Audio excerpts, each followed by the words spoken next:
नमस्ते बच्चों। कल मैंने आप लोगों को इसका एक पार्ट भेजा था, दूसरा पार्ट आज भेज रही हूँ। इसमें आप देख रहे हो कि मैंने इसके पहले आप लोगों को जो बताया था भिखारिन के बारे में, जिसको कि रविन्द्रनाथ टैगोर ने लिखा है। इसके आगे कि आज मैं आप लोगों को पढ़ते जा रही हूँ और एक्सप्लेन करते जा रही हूँ। अंधी ने कहा, सेठ जी, मेरी जमा पूंजी में से 10-5 रुपए मुझे मिल जाएं तो बड़ी कृपा हो। मेरा बच्चा बीमार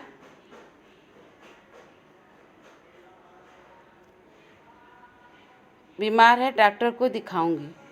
अंधी ने जो पैसा सेठ के पास जमा किया था उसको लेने के लिए वो उनके पास पहुंचती है और कहती है कि अगर आपकी बहुत बड़ी कृपा होगी कि आप मुझे जो है वह रुपए में से 10-5 रुपए दे दीजिए, जिससे कि मैं डॉक्टर को दिखा करके उसका इलाज करा सकूं। अब यहाँ से सेठ बनारसी दास का दूसरा रूप देखने को मिलेगा हमें। सेठ जी ने कठोर स्वर में कहा, कैसी जमा पूंजी, कैसे रुपए? मेरे पास किसी के रुपए जमा नहीं हैं। अब यहाँ पर सेठ बनारसी दास के उसमें लालच आ गया है मन में, और वो वहाँ पर उसको भिखारी को वो झिड़क देते हैं। अंधी ने रोते हुए उत्तर दिया, 2 वर्ष हुए मैं आपके पास धरोहर रख गई थी, दे दीजिए, बड़ी दया होगी। सेठ जी ने मुनीम की ओर रहस्यमयी दृष्टि से देखते हुए कहा, जरा देखना तो इसके नाम की कोई पूंजी जमा है क्या? तेरा नाम क्या हरी? सेठ जो है अपने मुनीम से रहस्यमय दृष्टि से देखते हैं, यानी कि कुछ ऐसा इशारा करते हैं जिससे कि वह कहे कि हाँ, इसका नाम से कोई पैसा जमा नहीं है। और इधर इसको दिखाने के लिए बोलते हैं कि तू बता कि क्या तेरा नाम क्या है। अंधी की जान में जान आई, आशा बंधी। पहला उत्तर सुनकर उसने सोचा कि सेठ बेईमान है, किंतु अब सोचने लगी संभवतः उसे ध्यान न रहा होगा।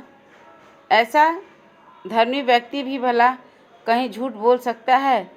उसने अपना नाम बता दिया। मुनीम ने बही को उलट पलट कर देखा, फिर कहा, नहीं तो इस नाम का 1 पाई भी जमा नहीं है। अब यहाँ पर पूरा जो है सेठ की बेईमानी उसके सामने आ गई। बच्चों, केवल पूजा पाठ करने से या दिन भर मंदिर में घंटी पूजा अर्चना आरती करने से कोई उसके ईमानदारी का ठप्पा उसके सिर पर नहीं लगता है। हर किसी का अपना एक व्यक्तित्व होता है, और वो व्यक्तित्व जरूरी नहीं कि जो पूजा पाठ करता है वो बहुत धर्मी ही हो। वह अधर्मी भी हो सकता है, वह झूठा भी हो सकता है, वह बेईमान भी हो सकता है। जिस तरह की सेठ बनारसी दास ने उस अंधी बुढ़िया का पैसा मार करके किया था, वह अपने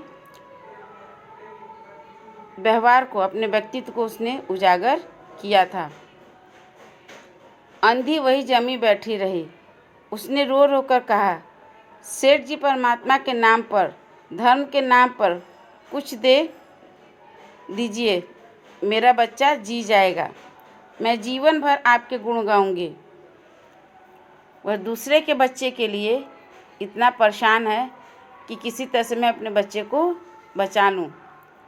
परंतु पत्थर में जो न लगी। सेठ जी ने क्रुद्ध होकर उत्तर दिया, जाती या नौकर को बुलाऊं? अंधी लाठी टेक कर खड़ी हो गई और सेठ जी की ओर मुंह करके बोली, अच्छा, भगवान तुम्हें बहुत दे, और अपनी झोपड़ी की ओर चल दी।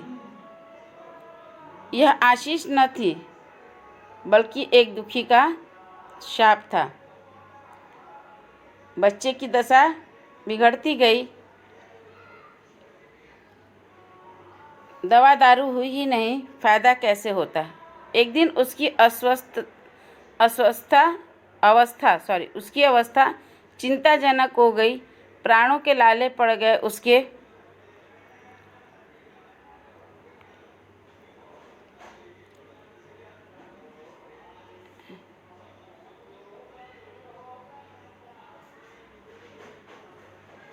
एक दिन उसकी अवस्था चिंताजनक हुई, प्राणों के लाले पड़ गए। उसके जीवन में अंधी भी निराश हो गई। उसके जीवन से अंधी भी निराश, यानी कि वह धीरे धीरे और बीमार पड़ता चला गया। उसकी बीमारी और बढ़ने लगी। सेठ जी पर रह रह कर उसे क्रोध आता था। इतना धनी व्यक्ति 2-4 रुपए दे देता तो क्या चला जाता, और फिर मैं उससे कुछ दान नहीं मांग रही थी, अपने ही रुपए मांग रही थी। उसने सेठ जी से घृणा हो गई, यानी कि उसे उससे नफरत हो गई कि इतना धर्मात्मा व्यक्ति, इतना पूजा पाठ करने वाला व्यक्ति जो है वह क्यों इस तरह का काम कर रहा है, अधर्मी की तरह काम कर रहा है। इसलिए उसे उससे नफरत हो गई। बैठे बैठे उसको कुछ ध्यान है, उसने बच्चे को अपनी गोद में उठा लिया और ठोकरें खाती गिरती पड़ती सेठ जी के घर पहुंची और द्वार पर धरना देकर बैठ गई। बच्चे का शरीर ज्वर से भभक रहा था और अंधी का कलेजा भी। एक नौकर किसी काम से बाहर आया। अंधी को बैठा देखकर उसने सेठ जी को सूचना दी। सेठ जी ने आज्ञा दी कि उसे भगा दो। नौकर ने अंधी को चले जाने के लिए कहा, किंतु वह उसे स्थान से न हिली। मारने का भय दिखाया पर वह टस से मस न हुई। उसे फिर अंदर जाकर कहा कि वह नहीं टलती, यानी कि वह वहाँ से नहीं जा रही है। सेठ जी स्वयं बाहर पधारे, देखते ही पहचान गए। बच्चे को देखकर उन्हें बहुत आश्चर्य हुआ कि उसकी शक्ल सूरत उनके मोहन से बहुत मिलती जुलती है। 7 वर्ष हुए जब मोहन किसी मेले में खो गया था। उसकी बहुत खोज की पर उसका कोई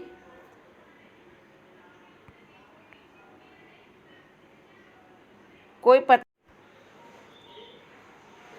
सेठ जी स्वयं बाहर पधारे, देखते ही पहचान गए। बच्चे को देखकर उन्हें बहुत आश्चर्य हुआ कि उसकी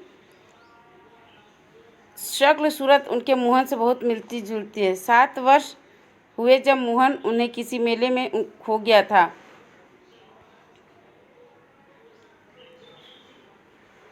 उसकी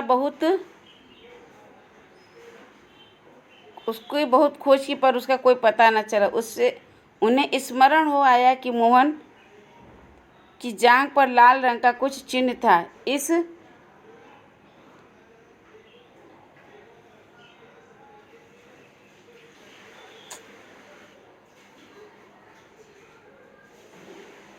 इस विचार के आते ही उन्होंने अंधी की गोद में बच्चे की जांघ देखी।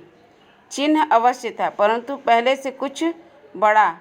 उनको विश्वास हो गया कि बच्चा उन्हीं का है। उन्होंने तुरंत उसको छीनकर अपने कलेजे से लगा लिया। शरीर जोर से तप रहा था।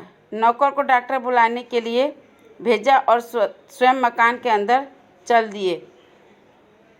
अंधी खड़ी हो गई और चिल्लाने लगी, मेरे बच्चे को न ले जाओ, मेरे रुपए तो हजम कर गए, अब क्या मेरा बच्चा भी मुझसे छीनोगे? सेठ जी बहुत चिंतित हुए और कहा, बच्चा मेरा है, यही एक बच्चा है। 7 वर्ष पूर्व कहीं खो गया था, अब मिला है, सो इसे कहीं नहीं जाने दूंगा और लाख यत्न करके भी इसके प्राण बचाऊंगा। बच्चों, इसीलिए कहा जाता है कि कभी भी किसी के लिए बुरा नहीं सोचना चाहिए, बुरा नहीं करना चाहिए। हर व्यक्ति के लिए उसके अंदर इंसानियत जिंदा होनी चाहिए। यहाँ पर सेठ जब जाना कि उसका बच्चा है, तब वह बेचैन हो गया, तिलमिला गया। लेकिन जब तक वह यह जानता था कि बुढ़िया का बच्चा है, उसके मन में कोई भी दया का भाव नहीं था, जो कि सरासर गलत है। अंधी ने जोर का एक ठहाका लगाया, तुम्हारा बच्चा है, इसलिए लाख यत्न करके भी उसे बचाओगे? मेरा बच्चा होता तो क्या उसे मर जाने देते? क्यों, यह भी कोई न्याय है? इतने दिनों का खून पसीना एक करके उसको पाला है, मैं उसको अपने हाथ से नहीं जाने दूंगी। सेठ जी की अजीब दशा थी। कुछ करते धरते नहीं बनता था। कुछ देर वहीं मौन खड़े रहे, फिर मकान के अंदर चले गए। अंधी कुछ समय तक खड़ी रोती रही, फिर वह भी अपनी झोपड़ी की ओर चल दी। दूसरे दिन प्रातःकाल प्रभु की कृपा हुई। यह दवा के जादू का सा प्रभाव दिखाया। मोहन का ज्वर उतर गया। होश आने पर उसने आंखें खोली और सर्वप्रथम शब्द उसकी जुबान पर निकला, माँ। चहुओर अपरिचित शक्लें देखकर उसने अपने नेत्र फिर बंद कर लिए। उस समय से उसका ज्वर फिर अधिक होना आरंभ हो गया। माँ माँ की रट लगी हुई थी। डॉक्टरों ने जवाब दे दिया। सेठ जी के हाथ पांव फूले हुए थे। चहुओर अंधेरा दिखाई दे रहा था। अब क्या करूं? एक ही बच्चा है। इतने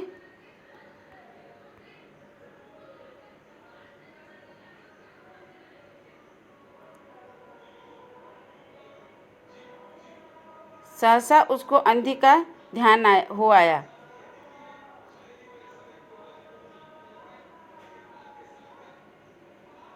पत्नी को बाहर भेजा कि देखो कहीं वह अब एक द्वार पर न बैठी हो, परंतु वह वहाँ कहाँ। सेठ जी ने फिटन तैयार कराई।